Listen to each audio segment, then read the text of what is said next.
destroyed. They never told us यार. तेरे को कोई कभी बताया कि वर्ल्डली बॉम्बे बैंड्रा वर्ल्डली सी लिंक में जो ब्रिज है, that is immersed in the sea, and saline water is the most corrosive thing on the planet. The ceiling didn't exist, by the way, when we were in school, but okay. नहीं, अब ठीक है, कोई और bridge होगा यार जो seal होगा.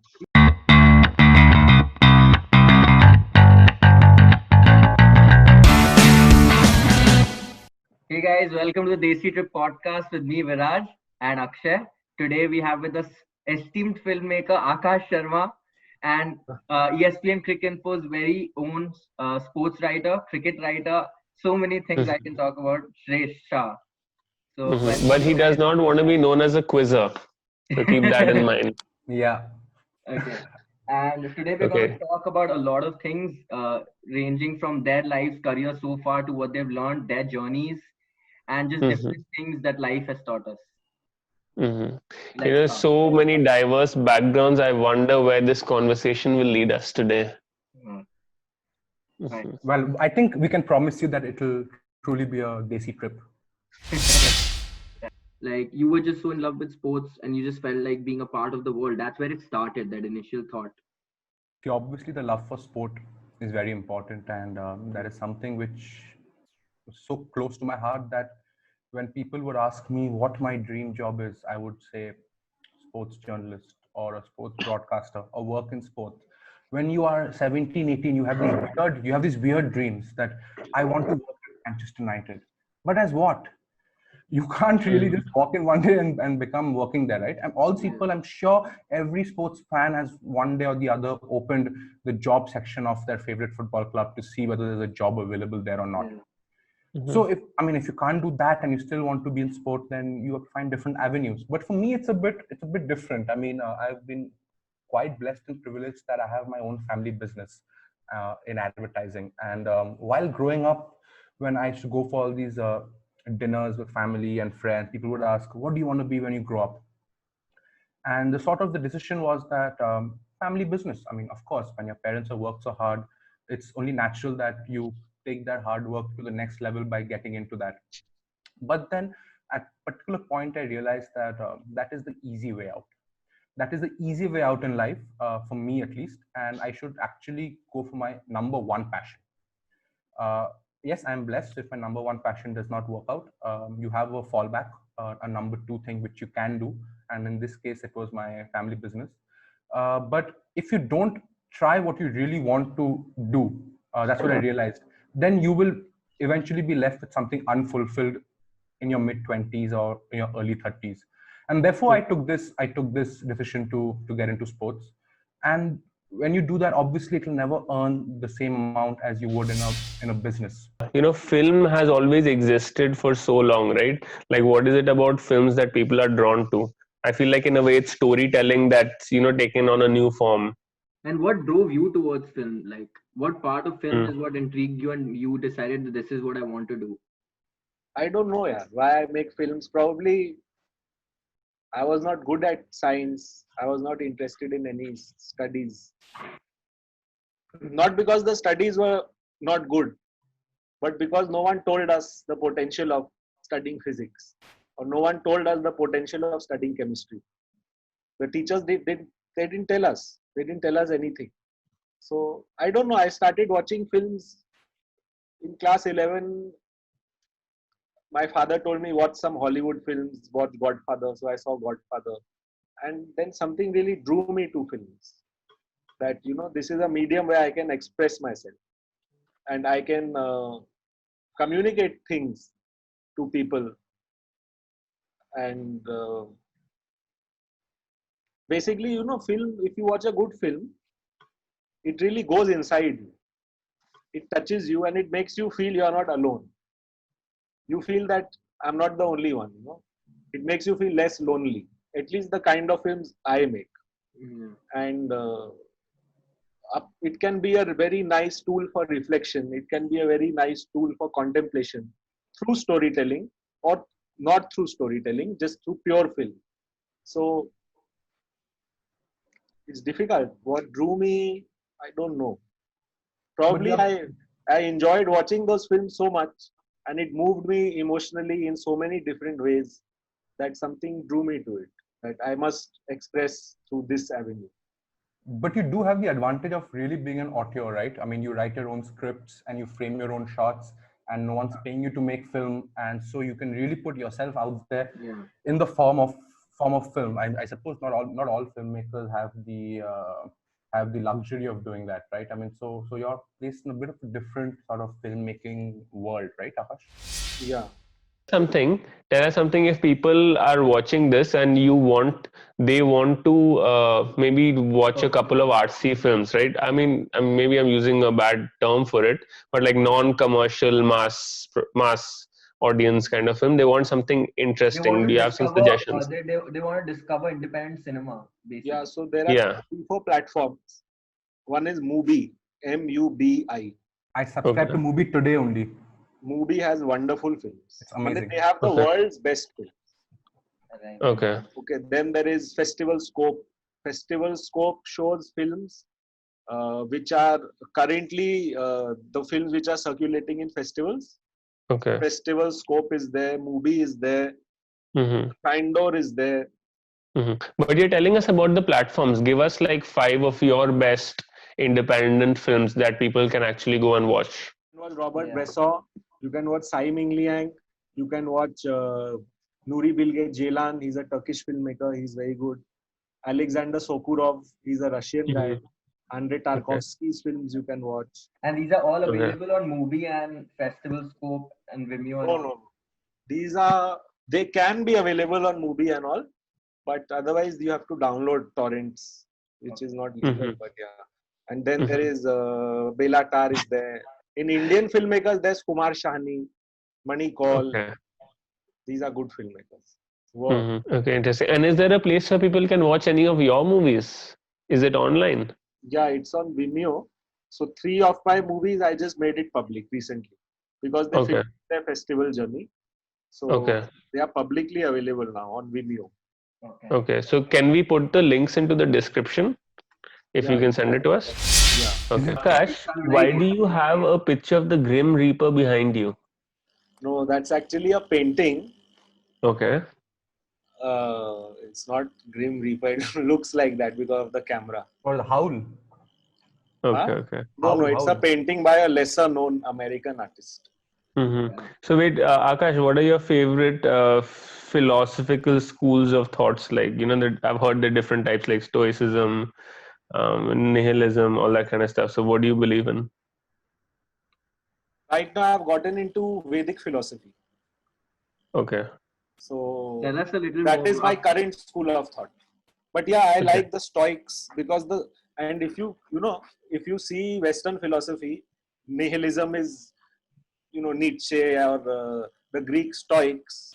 You can see. Sorry, 1 second. Just if people, they're listening to this, they're not familiar with these terms, maybe just in very short, tell them also what nihilism is, what Stoicism is. Stoicism is coming from the word stoic. So it means, in very short, it means it's a philosophy which says that you accept whatever happens to you. And whatever happens to you, you accept it without getting too happy or without getting too sad about it. Okay. Because this is happening to you, you just follow it and you accept it. Okay. So that is Stoicism in very brief terms. And nihilism is Nietzsche's. A lot of people said it's Nietzsche. They talk about the void and they say that the general nihilistic understanding is, which I think is that they say that nothing matters, that there is no, they believe in, they negate everything. They negate all theories of existence. They say that there is no meaning. There is no greater meaning. Like no meaning in life, so do whatever you feel like. Go drink, party, enjoy, do coke, heroin, whatever you feel like. You could say that. But that is also like anarchy then. But I can say what Nietzsche says. Nietzsche is very close to Hindu philosophy and Vedic philosophy, where he talks about Superman.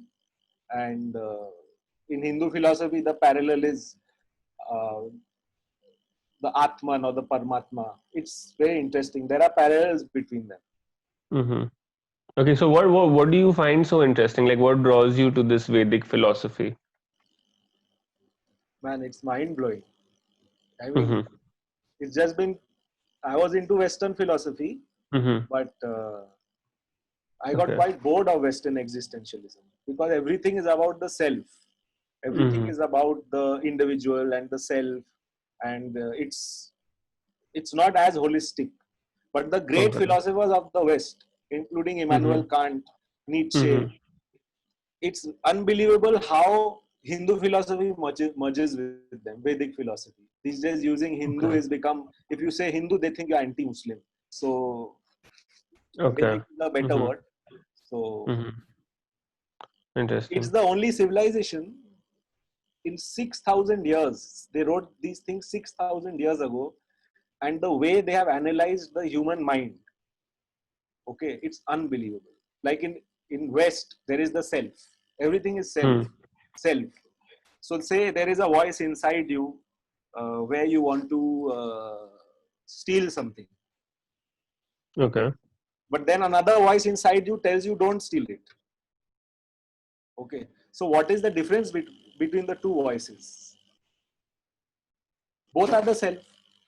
Hmm. Yeah. So that is where limitation of language of English comes in. English has 26 or what, 26 alphabets, right?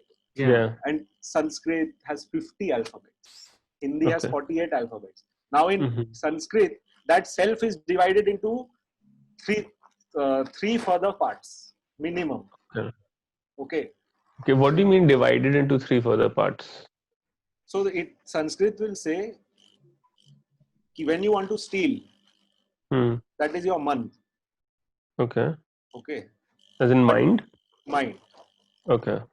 But when you want to, when the voice is telling you not to steal, Hmm. that is your intellect or buddhi. Okay. So all the time we are thinking about so many things and we are going round and round and round with it. We have our own anxieties, our own fears, our own desires, our own cravings. So Mm-hmm. until you know what is the root of this and Mm-hmm. which is true and infinite and which is Hmm. finite and temporary. Because whatever is finite and temporary will give you suffering, no, if you get attached to it. Yeah. So it's very Mm-hmm. interesting. You know, actually, maybe we didn't come to talk about philosophy, so we'll move on to filmmaking. But like, I remember I haven't read too many books on philosophy. Just like you just read a couple of books here and there.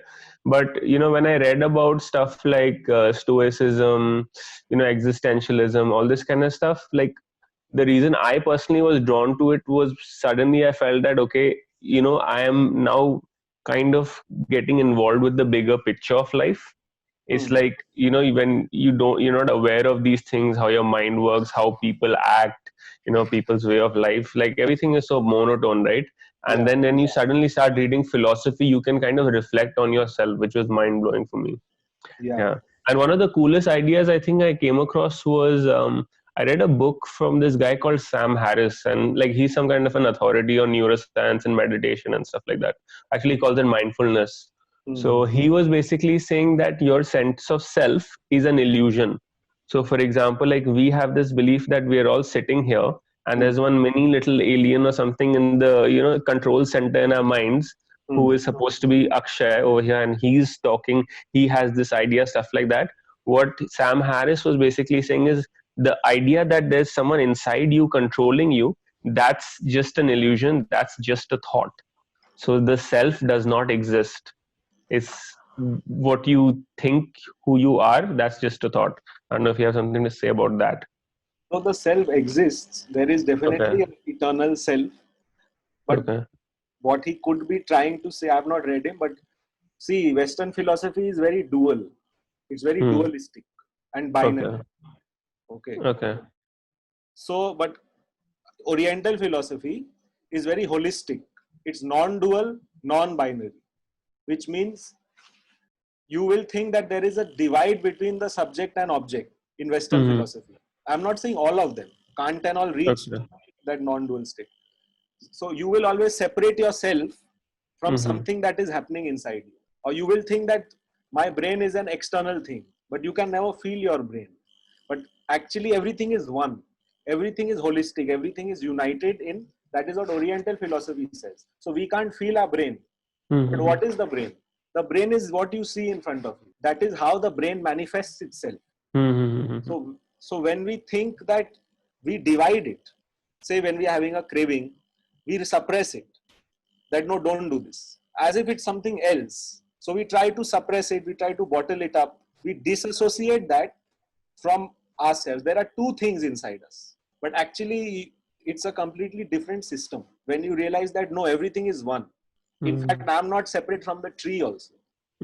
Everything is one. Everything is a united whole, and it's non-dual. So Shresh, I don't know if you've ever had the chance to wonder why people are obsessed with sports. I mean, we have all grown up. Half the people who watch sports today, they haven't played or lifted up a bat in like God knows how many years. But what is it about sports that still draws us in, like even as grown-ups? See, there are so many cliches about sports. One cliche is that it is like life. Take football or tennis. You lose the first set, you concede the first goal, and in life, your parents might go broke when you're so young, or you might lose a family member when you're very young. And those are parallels which come in sport. And so the idea of coming back from however uncertain or poor your life is at a particular point, or what difficulty you're having, sport is sort of a parallel to life in that sense. And that is why everybody likes sport so much. But apart from that, the thing is, the emotion which comes with sport is often unparalleled. See, Akash is a filmmaker, and when you go to a film, you know that every time you watch a particular film, you know how the start will be and the end will be. But in sport, when you're putting something on, a game of cricket, football, tennis, every time you watch a India versus Pakistan game, the narrative will be different. Every time you watch a Manchester Arsenal match, it will be so different from the one before. And therefore, that sort of excitement, where you don't know what's going to happen in the future, that's something which makes sports click. And you realize that in this pandemic, when sport was called off, I don't think people were so upset that the movie theaters were off, because you can watch it digitally. They're not angry so much that the gyms are shut, because you can work out with your applications on home. But sport, yes, I mean, it's a massive reason why everybody was pushing for sport to restart. Because see, okay, so this is the life bit, but there's also the bit of escaping life, which film does really well, but sport does too. And despite all the troubles in your life going on, seeing the athlete who you like doing well, or the team you like doing well, really makes you forget about the difficulties in life. And and that's what's really amazing about sport. And that's what really connected me with sports as well. I mean, in my childhood, there were a lot of things I wanted to escape from, and sport was sort of the channel which I could use to focus on things and forget about things which I want to. And in certain cases, sports rivalries they have a long route also. Like I was reading recently, Manchester United and Celtic, or some other club, Scottish or Irish club. So the fight was because one was Catholic and one was Protestant. Celtic and Rangers. Yeah, Celtic. So one is Protestant and one is Catholic. Right, Celtic and Rangers. And I mean, yeah, of course. I mean, that happens all the time. It comes from there. Maybe the Protestant and Catholic is not so relevant now, but it has much more relevant. Why do you think Manchester United and Liverpool are such big rivals? Okay, league titles are one thing. Yeah, go on, Viraj. Let me listen to your. So, according to historical terms, Liverpool was the port. Liverpool was the exactly port both were the ports. Yeah. So where all the ships used to come to and dock at. But later on, as time went by, Manchester became the port. Manchester became more of a city than Liverpool. Liverpool was an older city. Manchester is near Liverpool, and that was the initial reason for the rivalry. But Liverpudlians and people in Manchester started hating each other because of the port switching from Liverpool to Manchester, and a lot of people becoming poor in Liverpool because of lack of jobs. That's exactly right. I mean that is how it works. So same with East Bengal and Mohun Bagan. If you don't have to want to go so far beyond the seas, if you look so close by, I mean that is the reason. And if it wasn't for these things, sports wouldn't be as feisty and sports would be really boring. Hmm. Yeah. So I have a question, right? We obviously brought in sports and history. So Cousins. I was reading the sports book earlier, and it said sports and politics go hand in hand, and that is something that will continue to happen long after we are gone, and it will never change. Why do you think that is? Okay, if you're asking me, see, for that you need to have a lot of jigger. You really need to believe in putting yourself out there. Not everyone can do it. Very few sports activists actually have existed in life. I mean, people may want to make a difference, but at the end of it, people think of their bank balances and they think whether their houses will be hit with pebbles, and so they really don't. I mean, sports activists are few and far between. Muhammad Ali is one of them, and that's pretty much the person who really made sports activism a thing. Yeah. But apart from that, you know, you really need to be made of a cut from a special piece of cloth to be able to achieve both those things. Imran Khan's done really well in Marcus Pakistan. Rashford recently. Yeah, I mean, for a cause, but it is still related to politics where you call out your government, right? yeah, I mean that is very brave of him. That is very brave of him. But it is not as life-threatening or life-risking as some other sports people who have put their reputation at stake to stand up for something. And also because you know sports fans can be from across all sorts of gentry, and it is really one good way to sort of just put it out there. It covers all the sort of population levels and demographics. Sorry. And so that's why it's so important for sports people to have a voice. But I don't want to take names, but there are cricketers who will not do that, worrying about how their reputation would look like. And there are very, very few people actually in the globe right now, in the world right now, who actually stand for what they believe in or are willing to make a difference.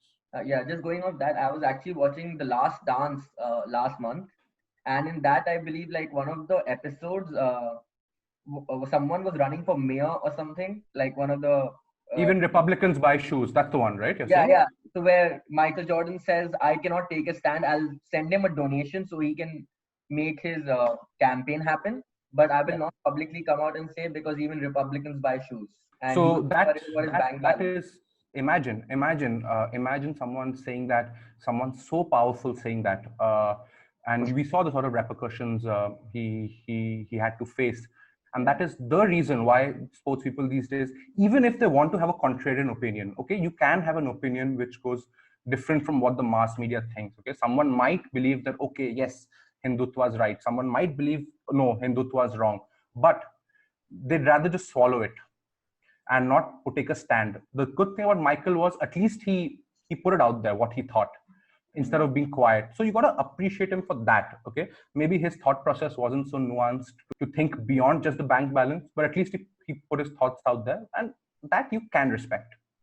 And what is your thought on people saying, you know, he's an athlete, his job is to play sport, not to talk about politics. That's the politician's job. What do you have to say about that? I mean, of course, there's some truth to it. If you're talking, you cannot talk out of your backside. Okay, you need to know what you're talking about. So that way, I don't like when imagine if it's a sports person's press conference going on and somebody asks a question to that person about politics or about governance. That is not why you're there. But if a sports person or athlete makes statements on his or her own volition on their social media and stuff, then you should not judge them. I mean, you should not judge them. Then that means then we can't have an opinion. In that case, nobody in a civil society or in a democracy can have an opinion if that's the argument you're going to put to everyone. Imagine if someone says Akash is just a filmmaker, so he cannot have opinion on sports or whatever. I mean, it's all intermingled. I don't believe in it, but there's a time and place for everything. Sensationalism journalism happens a lot these days, where in a press conference, people will ask sports people questions which are not related to sports. And I think it's okay there for the sports person to choose not to answer, because that's where that's he or she is doing a job there. That's not their free time. So obviously we touched upon sports documentaries as well. So recently, it's been like a big thing, right? Netflix and Amazon Prime have been investing a lot in sports documentaries. The Test is what comes to my mind first, right? So, I mean, I want to ask from both of you, since you're filmmaking and sports, what are your thoughts on them, about the behind the scenes documentaries that happen and the way the storytelling is done? Are you guys a fan of it? Akash, you want to go first or should I go for it? You go for it. Okay, see, the thing is, I've seen a few sports documentaries recently. Yeah. The good thing about The Last Dance, and which is the one about the Chicago Bulls' title to win the three-peat, that is that this footage, except for the interviews, these footages were taken by ESPN in the mid 90s, and it was dumped away for 15 years or 20 years without anyone thinking of using it. And then somebody came upon those footages and decided to make something out of it. And so it is much more neutral. There's a documentary about the Test, which is about Australian cricket team on Amazon, and shows sort of the aftermath of the ball tampering scandal, which sort of made the Australian team look really bad. You have to take that with a pinch of salt. Never before has a cricket documentary been made, but once, just after a team suffers such bad PR, such bad reputation, why has the documentary come? You have to think about it, and you think it might be something to do with reputation management. So when you the things you watch in the documentary, you need to see what percent of this is with the people on the back of the mind thinking, okay, let's fix our image, and how much of it is authentic. And if you can strike a balance between those two, you can enjoy a sports documentary. As a fan, though, what's your favorite sports documentary that you've watched? Such a tough question, but I think Asif Kapadia's Senna. Senna, it's about the F1 racer who died young. I remember. Yeah, and it's a really amazing documentary, and because it's made slightly differently. It's a documentary film, and not a documentary series, and it shows what good research you need to do to actually do justice to a documentary subject. There's so many documentaries going around, and it's really easy. It's really easy to sort of go pick up footage and then stitch things together to form your own narrative. But to research and find rare clips, rare nuggets of information, rare interviews, and then sort of build it, that's one of my favorites, and I'd recommend anyone else who would like to watch it. And Asif Kapadia has not just made a documentary on Senna, he's made one on Maradona recently, which has been doing really well in the film festival circuits. And he did one on Amy Winehouse as well, who died quite young some years ago. Mm-hmm. You mentioned film festivals. We know that Akash has been around the world. He's been to a couple of these shows. What exactly happens over there? How are film festivals different from these glamorous IFA awards and these Oscars and other stuff that happens? See, there are two ecosystems. One is the commercial ecosystem, jiska exhibition avenue is theaters, which is our cinema halls. So then there are the other films, which are the little more contemplative art cinema. So you cannot release in the theaters because they are commercially unviable. Hardly, people will hardly watch it. Yes. So for these kinds of films, there is film festival, and just how the commercial realm has an ecosystem. So the commercial realm earns money through tickets, through sales of rights, exhibition rights in India, exhibition rights overseas, music rights, satellite rights. That is overseas satellite rights. That is how commercial films earn their money. Okay. So these independent art films, they are sent to film festivals. And in those film festivals, there are international sales agents and international buyers for your films. Because the international community is much more aware and much more interested in watching international cinema. Okay. So, but how do you define this international community? Like, who is this international? People in Germany. Okay. France has a tax. Every person in France pays a cinema tax because that is how much they value cinema in France. Wow. So there is a percentage of tax which goes into and then in turn with that tax money, they publicly fund their films. Okay. They publicly fund those art films. And then those art films are picked up by international buyers. Say a German channel wants to buy it, or a German person wants to buy it, and he says, I will show this film in Germany. So these Okay. films are shown in theaters there, and people go to Hmm. watch it also. Okay. So you're saying that there are a couple of countries like Germany, France, and all, which have people who are interested in films from abroad, and in these particular countries, they serve as the market for filmmakers all around the world who are creating these more artsy films. Yeah, in Europe, you can say Europe. Okay. Okay. Europe has a Hmm. lot of So do you Western think that Europe. audience is growing in Asia as well? The independent film audience. Hmm. Little bit, yeah, it's growing, I think. Dude, okay, but I have to ask you a question at point blank range. Okay, you can't give us a very very modified Diplomatic answer answer. or piece, yeah, romantic answer. You have to tell us honestly, what do you think about people who are every day going to watch movies like Avengers and all these other Marvel movies and all, and they come out saying, bro, this was an insane film, like this is beautiful filmmaking. Does that drive you crazy? Because I'm sure you've seen other films and you really know what art is, and that's not what the Av- mass media really, what most people really want. No, Avengers and all is fine because Avenger is a specific genre of superhero film. Yeah, Someone can like a superhero film. Okay, fine. What It's a about Uh, Dabangg in superhero that case? yeah, like stuff like The Bung. Yeah, better example. film. I don't like it personally. But But you can't judge. You can't judge someone for can't their judge art if taste. someone. No, You no, can't not judge them for judging, art but I taste. want to get a filmmaker's, view, because I keep asking my brother, right? My brother is deep into jazz, okay? Like he makes music that even I actually can't tell you. I'm not exactly sure what it is, but even when he explains it, I find it hard to understand. So, I keep asking him, I said, dude, does it piss you off when you look at the Billboard charts and see what people have been listening to? So I always like to ask artists this particular question. See, I'll make it very simple. Many Huh. people have a resentment Hmm. and they become bitter that, why are people watching shit? It's Yeah. up to you what you want to eat, whether you want to eat junk or whether you want to eat something more Yeah. sattvic. So, but the Hmm. thing is, it's a theory. It's a very simple theory and it's an eternal theory. I'll say it Okay. very quickly. Think of Mhm. it as a pyramid, okay? Okay. Divide the pyramid into 3 segments. The base is the biggest and the broadest, okay? Uske upar the second segment is little smaller. Uske upar the third segment is even smaller. Yeah. You can even say someone is at the apex. Hmm. Okay. So this is always how it will move. So say the base is Rohit Shetty. Okay. Rohit Shetty will always have more viewers. Yeah. Rohit Shetty के ऊपर say Anurag Kashyap. Okay. Anurag Kashyap के ऊपर I'm thinking of a name. Say there are filmmakers like Mani Kaul, Kumar Sani, Shyam Benegal.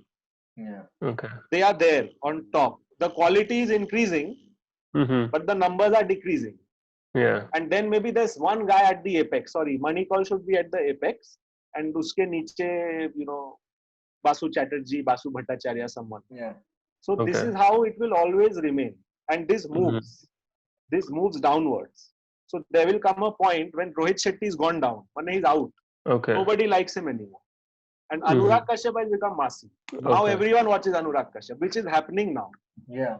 What Anurag Kashyap was 10 years ago or 15 years ago, that zone of filmmaking is become more popular now because it's moving down and people really don't like Chennai Express now. Very few people. It's going out. So this is a natural, eternal movement. It will always be like this. So you just simply accept that, okay, this is my zone. I'm happy with it. What's the Okay. point in having resentment? It's a negative. No, sentiment. definitely. No, I really like what you said. Plus, I like what you added about the pyramid moving down. That's something I never thought about, but it makes a lot of sense.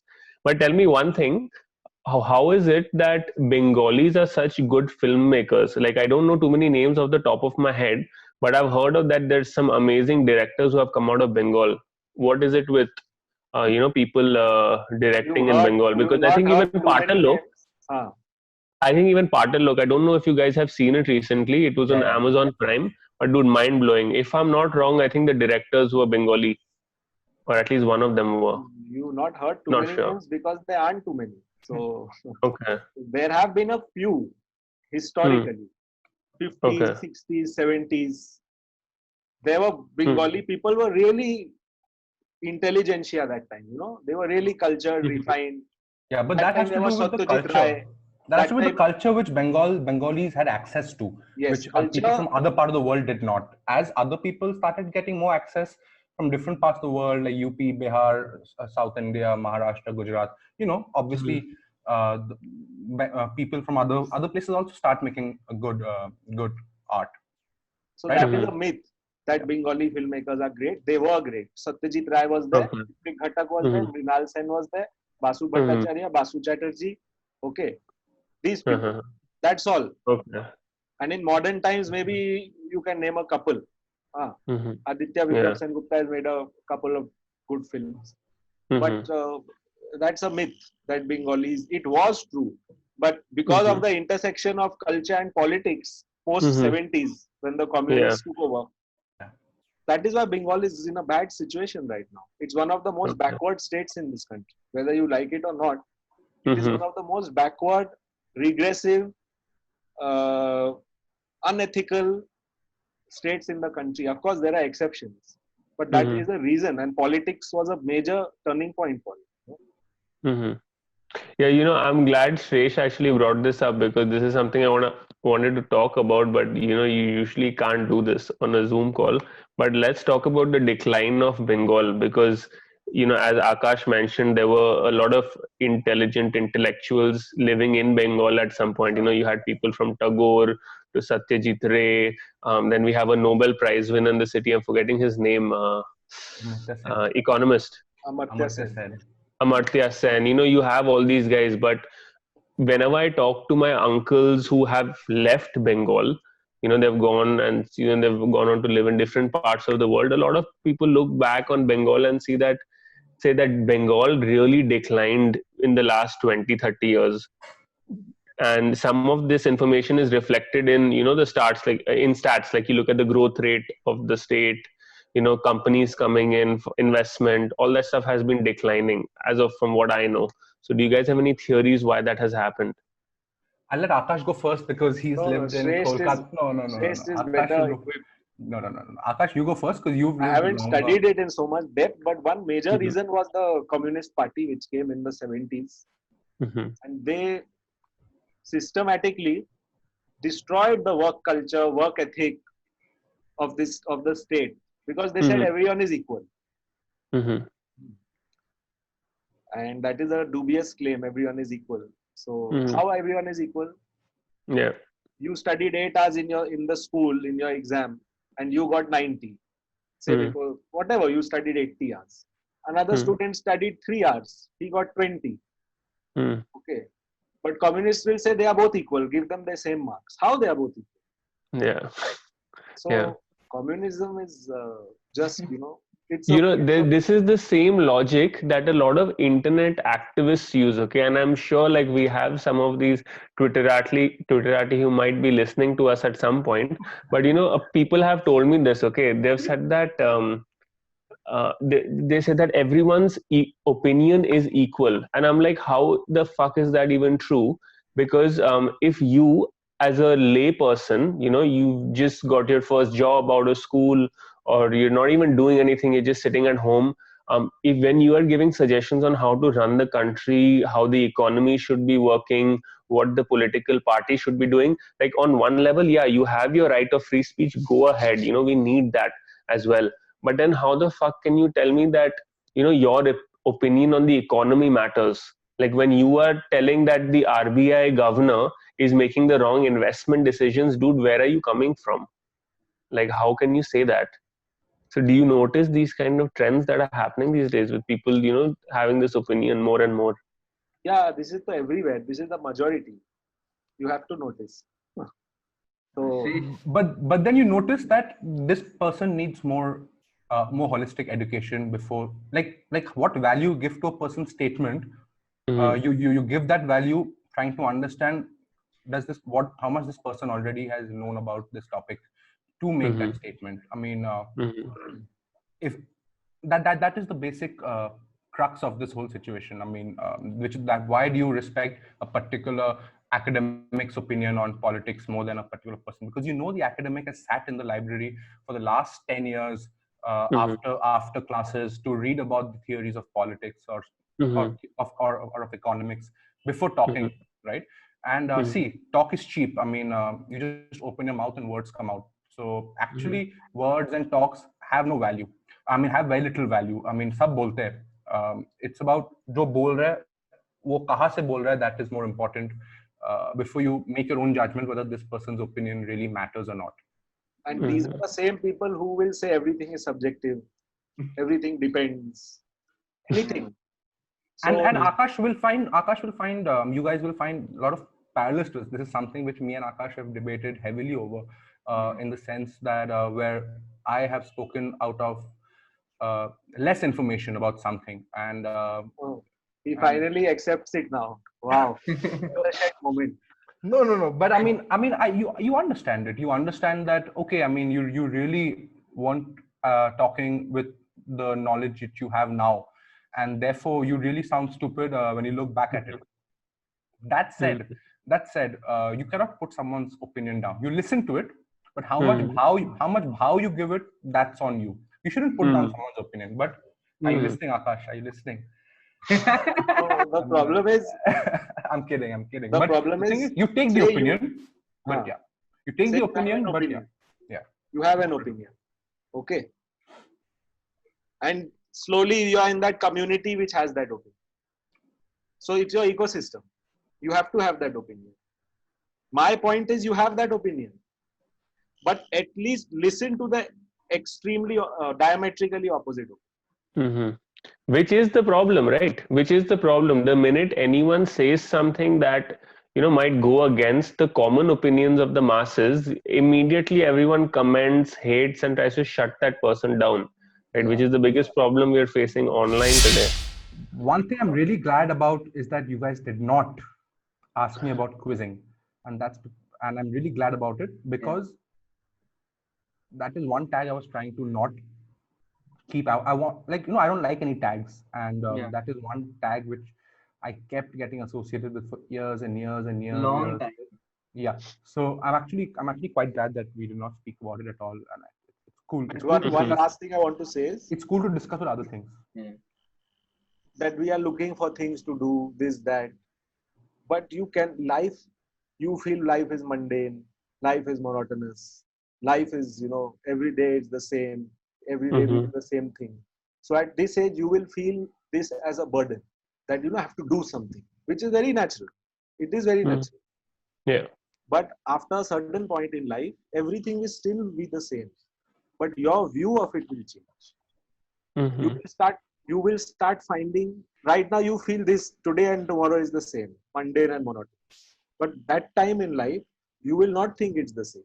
That mundaneness will change, and you can see the subtle differences every day, because you cannot run. There's a point up to you can run. Uske baad you will stop, and then you have to see that today is not the same.